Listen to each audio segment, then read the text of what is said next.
Hi everybody, welcome to the Money Man Show. I've got Money Boy, and today we're not talking about betting, we're talking about the Super League.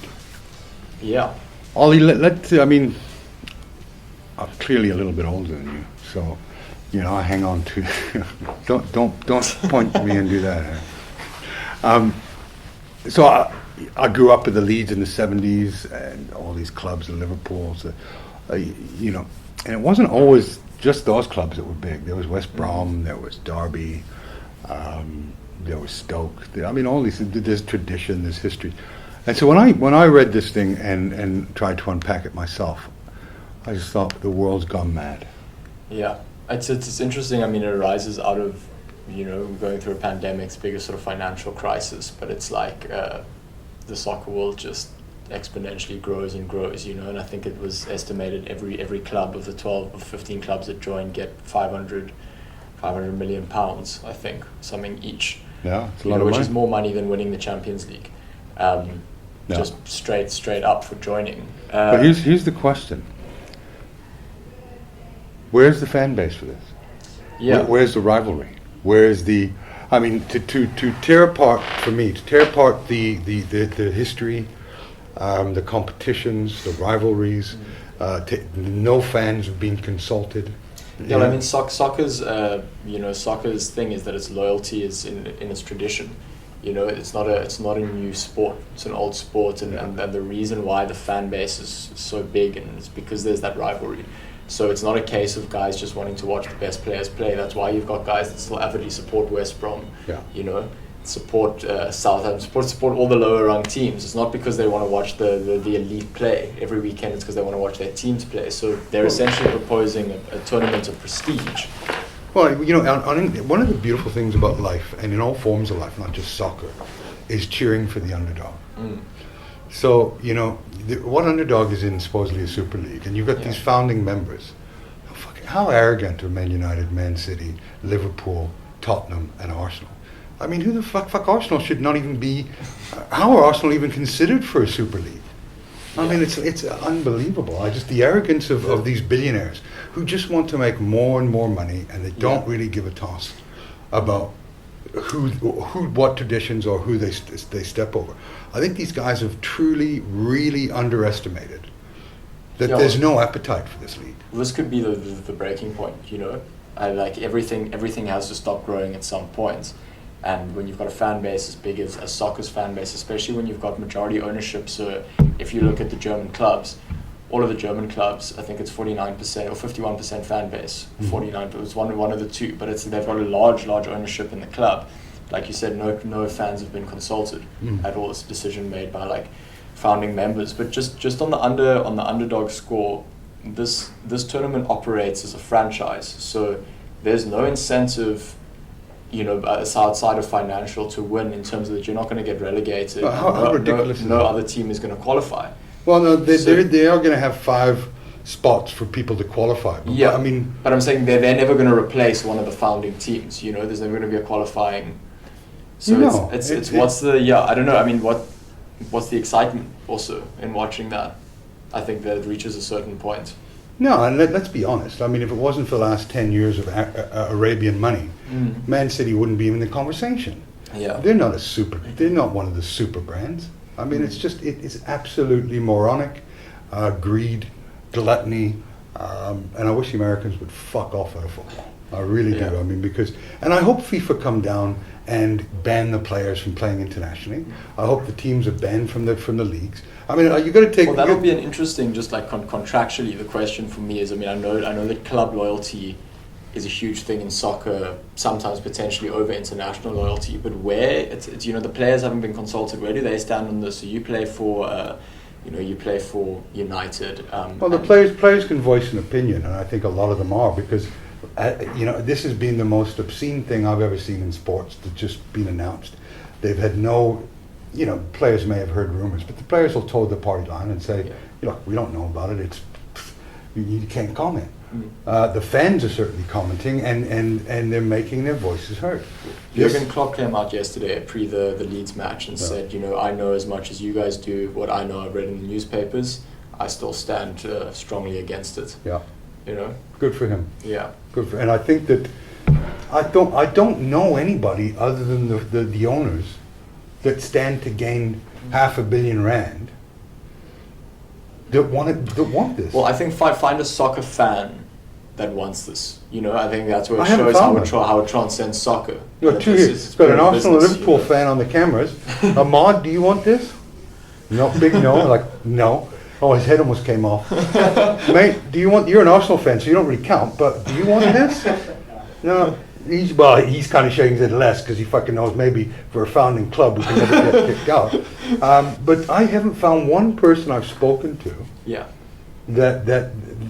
that's a fan, that loves soccer, that wants this. My mate Dol Johnson is a die-hard Liverpool supporter. He cried in the Champions League final against Real Madrid a couple of years ago, and he said last night, I will find a new team if Liverpool join this. Leeds. Tell them to join Leeds. Yeah. Yeah. Look, it's people are beside themselves. I'm just trying to digest what is unfolding. But have you ever known of a business that says, you know what, we're going to launch this business. We know nobody wants the fucking product. We know it sucks. we know we've got no rivalry. But there you go. You're going to have it anyway. And we as the custodians, as the owners, fuck 150 or 20 years of tradition of whatever. We're deciding this. So America, you got. I used to respect the Fenway Sports Group, but you know, what's an innately like American sports mentality? Yeah, it's when you look at what happens in this, it's you know, the Americans say that the Super Bowl's, you know, for the championship of the world. Baseball series is for the championship of everything. Yeah. Every series is a championship of the world for them. And so to me, this is just nothing more than a manifest destiny of their sports, and their sports understanding and lack of understanding of tradition and real sport. Yeah. Well, I mean, a positive to be taken from it is that you've got three of the sort of European powerhouses in PSG, Bayern, and Dortmund saying no straight up. Well, you've got Ajax. You've got a lot of big clubs out of there. Yeah. So I mean, I'll tell you, I would not watch this competition. Well, I would because I'll bet on it, obviously. but I wouldn't watch it with any sort of with any care. Yeah, any affiliation to any of the sides playing. I think I want to go back to that thing with the players too. Is you know, there's obviously a contractual obligation to your club, but I wonder what the fine print is when you aren't consulted by your club. Your club's now stuck into a league where the implication is that you may not be able to play for your country. Yeah. Your fans are going to sense there's a huge sense of betrayal. You know, of course. I mean, we got to say this is not endorsed in any way, shape, or form by FIFA. In fact, they're outraged.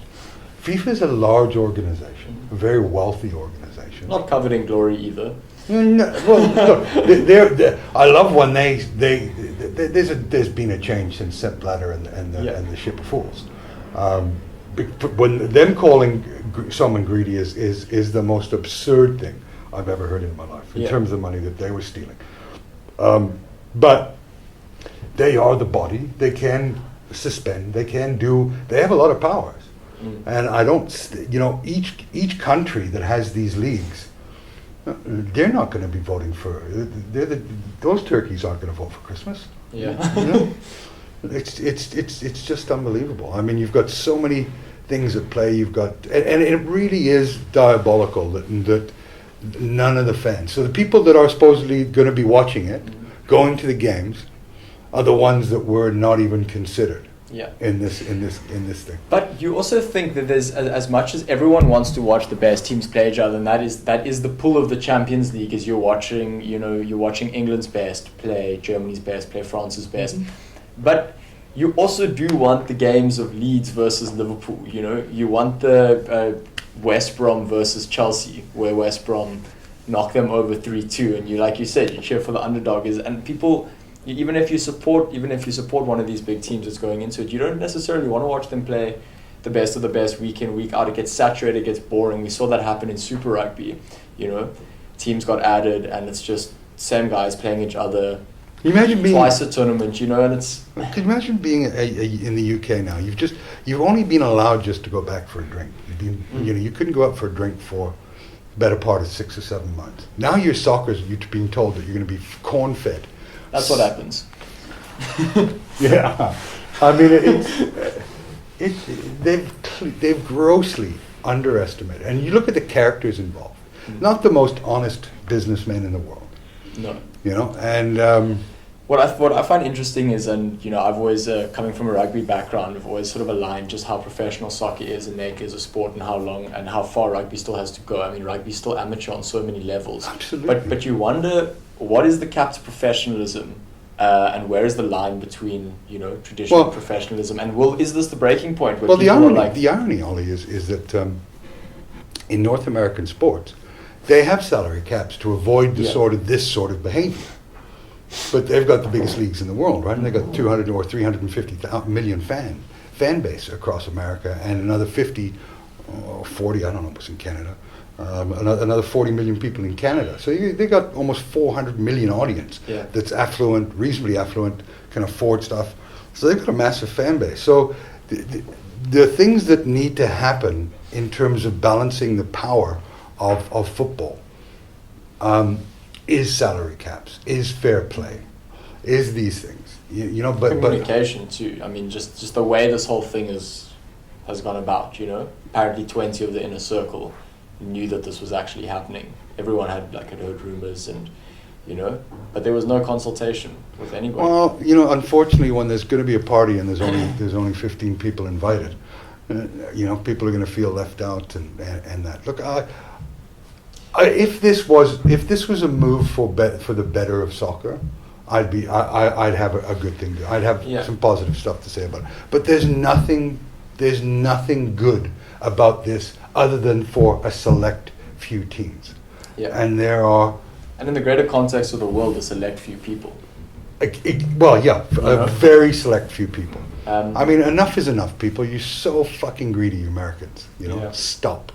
What will be interesting too is if players are given some autonomy, if there is a way to get out of their contracts and stuff, is if we then see the domestic leagues flooded with these quality players, what happens to the pricing in the current leagues? You know, in the Premier League, in the Bundesliga, because it's already ridiculous. You know, the money that's earned in soccer. But say you've got most of Liverpool leaving Liverpool, they decide they're going to come back and play for Leeds. You know, in the Premier League or whatever, they're going to. We wouldn't take them now.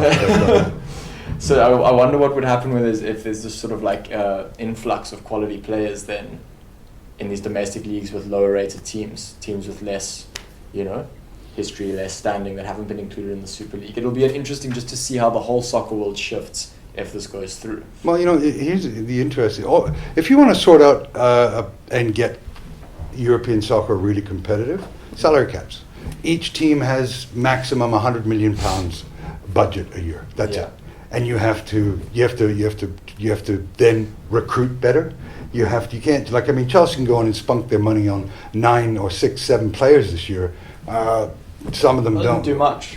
No, they didn't do much, but they could do it. Yeah. And they can do it next year, and they can do it the year after that. And it never stops. And it never gets less. No. You know.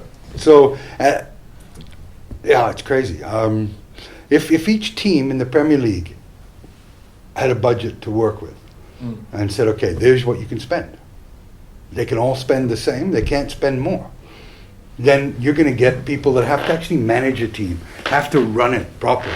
You know, you don't get the Arabs coming in and buying teams and being able to do a sponsorship with the Qatar Airways or Etihad Airways, and then saying that that's a massive sponsorship deal. You know, there was so much financial irregularities with a club like Man City that it's laughable. It's time that the fans stood together. I mean, I would go en masse and burn the shirts, send them back, you know, just send whatever message. This isn't going to die down.